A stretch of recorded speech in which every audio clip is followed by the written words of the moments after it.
Part 2 में हमें पता चला कि रहस्यमय झील के पास एक बहुत बड़ा सांप रहता है जिसका नाम का है और वो कैसे धीरे धीरे पूरे जंगल को अपने कंट्रोल में कर रहा है।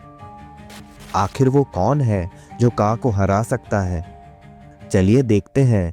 राफिकी ने एक गहरी सांस ली और बोला, घने जंगल की गहराइयों में एक बच्चा इंसानों से दूर जानवरों के बीच बड़ा हुआ।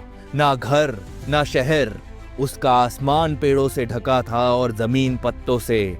उसे लोरी दी हवाओं ने, सिखाया बोलना जंगल की आवाजों ने और पाला भेड़ियों के झुंड ने। वो दौड़ता है तो हिरण से तेज, कूदता है तो बंदरों से ऊंचा।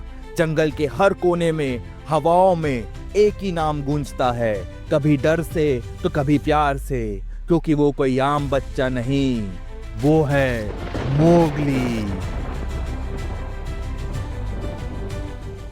प्राइडलैंड को का से बचाने के लिए सिम्बा मोगली को ढूंढने निकल जाता है, पर उसका रास्ता कठिनाइयों से भरा हुआ होता है। पहले उसे कांटों की घाटी पार करनी पड़ती है, जहां हर कदम पर तेज कांटे उसके पंजों में चुभ जाते हैं। फिर ऊबड़ खाबड़ पहाड़ियां, जहां की चट्टानें हमेशा हिलती रहती हैं।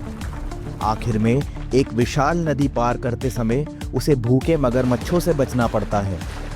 3 दिनों की यात्रा के बाद थका हारा सिम्बा एक नए जंगल में पहुंच जाता है। यहाँ के पेड़ इतने घने थे कि धूप भी नीचे नहीं आ पाती है।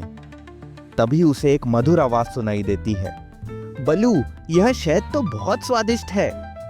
सिम्बा देखता है कि एक लड़का एक भालू के साथ शहद खा रहा था और उसके हाथ में एक अजीब सी बांसुरी थी। सिम्बा उस बच्चे से पूछता है, क्या तुम ही मोगली हो? मोगली ने मुस्कुराते हुए जवाब दिया, हाँ, और ये मेरा सबसे अच्छा दोस्त बलू है। सिम्बा ने मोगली को सारी कहानी सुनाई।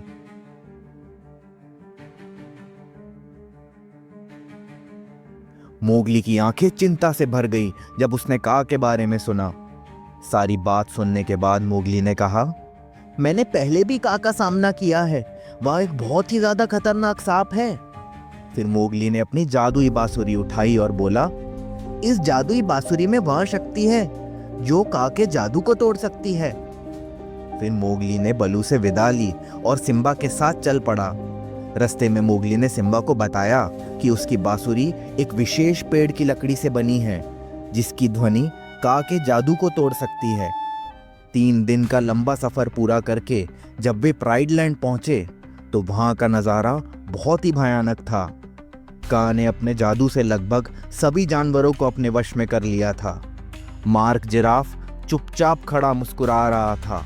हाइना का झुंड घेरा बना के खड़ा हुआ था और सभी पक्षी चुपचाप जमीन पर ही बैठे हुए थे। ये नजारा देखकर मोगली ने कहा, यह तो बहुत बुरा है, का ने पूरे जंगल को अपने वश में कर लिया है। फिर मोगली ने अपनी बांसुरी उठाई और उसे बजाना शुरू किया। एक मधुर धुन हवा में गूंजी और धीरे धीरे जानवरों की आंखों में जीवन लौटने लगा।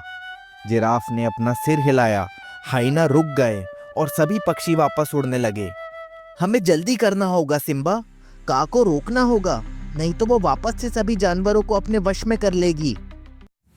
क्या मोगली और सिम्बा का को हरा पाएंगे? जानने के लिए सब्सक्राइब बटन पर अभी क्लिक करें।